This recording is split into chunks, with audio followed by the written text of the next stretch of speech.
pengalaman aku sebagai sutradara di sini tentunya seneng banget karena banyak yang emang udah deket sama Yaya, sama Brian, dan ketemu orang-orang baru kayak Bunian, kayak Kanagra, juga seneng banget bisa bertukar pikiran. Dan ternyata nggak semenyeramkan itu ngedirect film panjang pertama, alhamdulillah, karena semuanya energinya positif, energinya seru.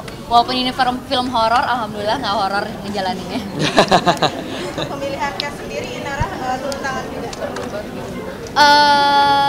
Sebenarnya kalau untuk cast banyak, lebih cenderung diskusinya lebih banyak sama Prilly dan Umay. Cuman tentunya aku juga ikut dilibatkan dalam situ karena kan cocok enggaknya karakter berpengaruh sama keputusan aku juga sebagai director. Tapi setelah perannya jatuh pada Brian dan Yayas, Bersyukur banget dan emang cocok banget. Apakah ini film horor pertama seperti apa? Mungkin ada fakta yang menarik yang ditemukan? Fakta menarik, aku pertama kali ngeliat orang kesurupan secara langsung. Oh iya ya. Iya. Kesurupan orang, satu hari kita syuting kesurupan, 2 orang kesurupan, semua kru tuh pucet semuanya. Habis itu Dan habis hujan deras, kita kehujanan, listrik bener-bener tiang mati. listrik meledak. Jadi emang horor Meriah aku ya? secara langsung itu doang. Tapi Iya kan? tapi seperti kayak si Indra tadi bilang, syukur ini cerita horor, tapi bukan hanya horor. Kenapa juga aku akhirnya milih film ini, karena dramanya juga sangat kuat.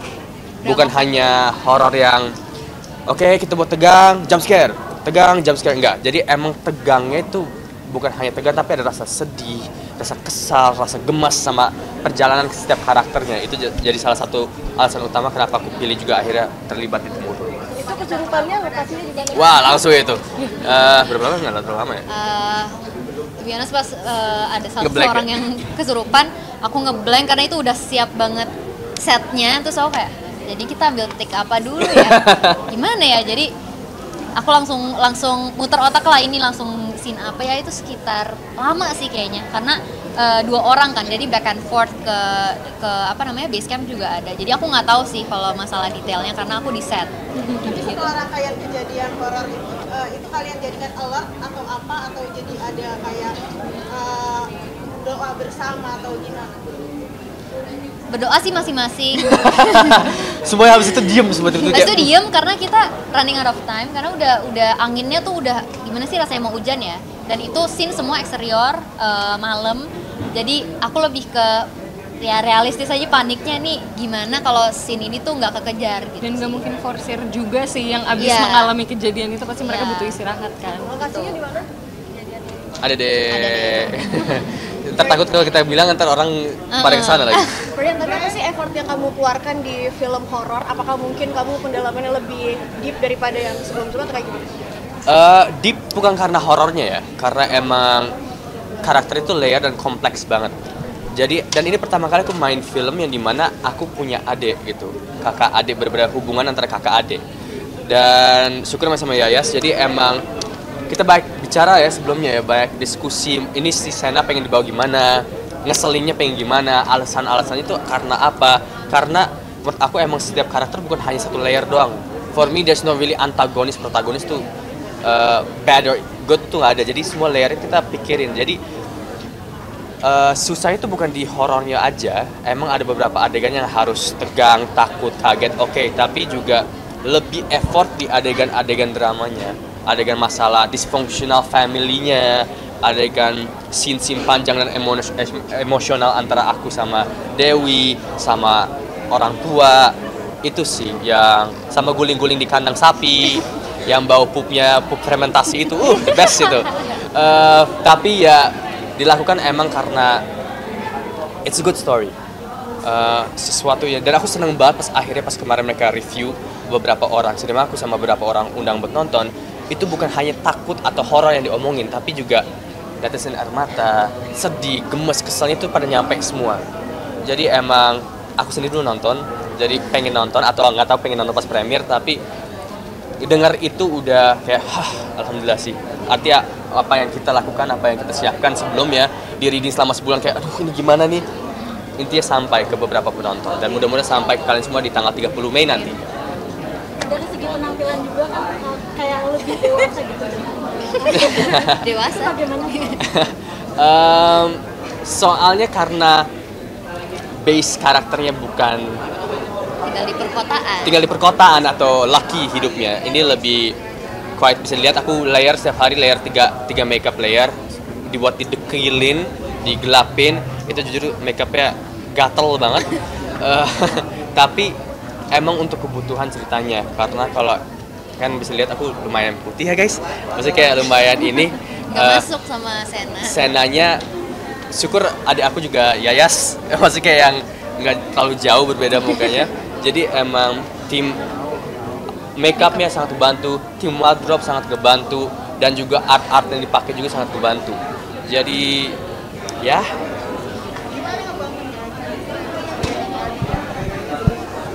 aku sama dia syukur, nggak tahu, coba kamu jelasin. Sebelumnya kita nggak pernah dapat adik kakak kan. Kita selalu dapat karakter yang bisa dibilang love interest mungkin ya, mudahnya gitu. Tapi di luar set sebenarnya aku menganggap Brian tuh kakak. Jadi sebenarnya nggak sulit untuk membayangkan Brian sebagai kakak aku gitu. Yang sulit dibayangkan adalah gimana Brian jadi orang yang menyebalkan gitu.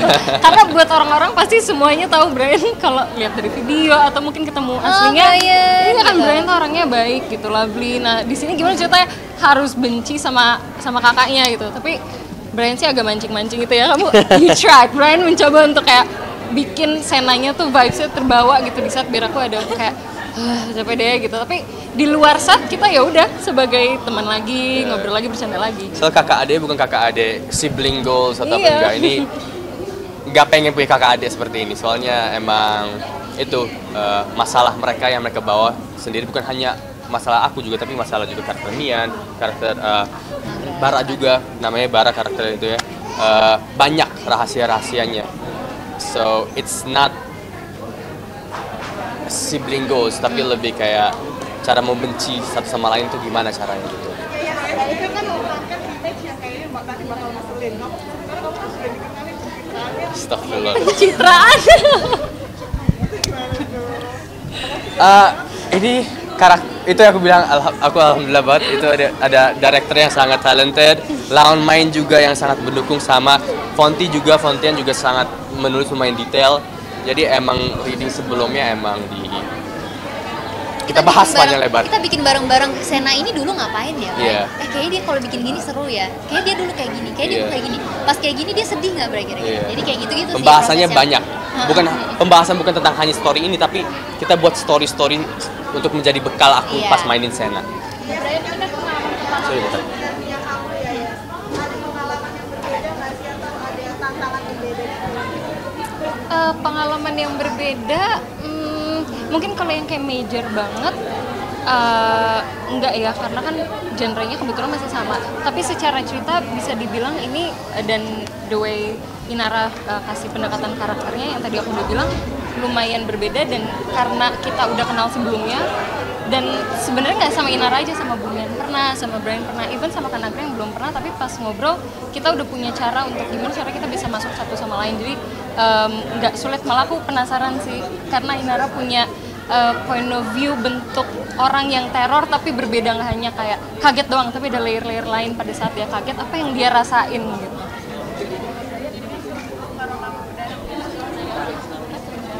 Orang apa? Keluarga, juga aku juga bilang tim sinemaku atau keluarga sinemaku juga lumayan dekat sama aku ya. Soalnya bisa dibilang ada beberapa project sama mereka juga. Jadi karena dari mereka dan support bukan hanya dari keluarga tapi juga keluarga sinemaku juga sangat positif dan percaya untuk aku main karakter seperti Sena. Jadi aku langsung oke, I will do it. Maksudnya kayak mereka percaya aku bisa lakukan, artinya aku juga harus percaya aku bisa lakukan.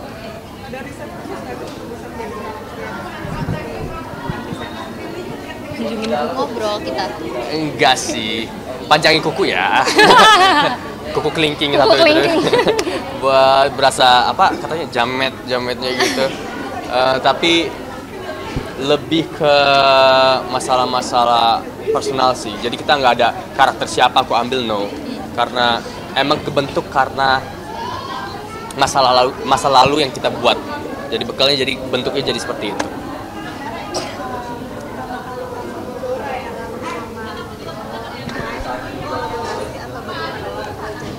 Di project aku sebelumnya udah sering berkolaborasi sama Umay sih, kayak dari Kukira Kau Rumah, Umay direct, aku jadi Astrada. Terus di beberapa beberapa project setelahnya aku jadi production designer, Umay jadi director. Terus aku juga pernah aku yang direct, Umay yang main di film pendek aku Langkah Renjana. Dan di sini karena Umay spill dikit orangnya penakut ya, jadi dia produce, aku direct. Banget. Bang, kenapa? Pertanyaan terakhir ya, profesionalisme dan Gimana ya? Mungkin karena kita sama-sama punya interest yang sama, jadi kita aku jujur nggak tahu caranya gimana. Cuman alhamdulillah saat kita ngomongin kerjaan itu kita emang secara otomatis memisahkan diri dari kedekatan kita di hubungan gitu sih. Sulit nggak kan? Enggak, kalau dari aku malah seru banget bisa kerja sama orang terdekat. Kalau ada masalah di hubungan yang ke kerjaan nggak sih? Alhamdulillah enggak sih. langsung promo gitu.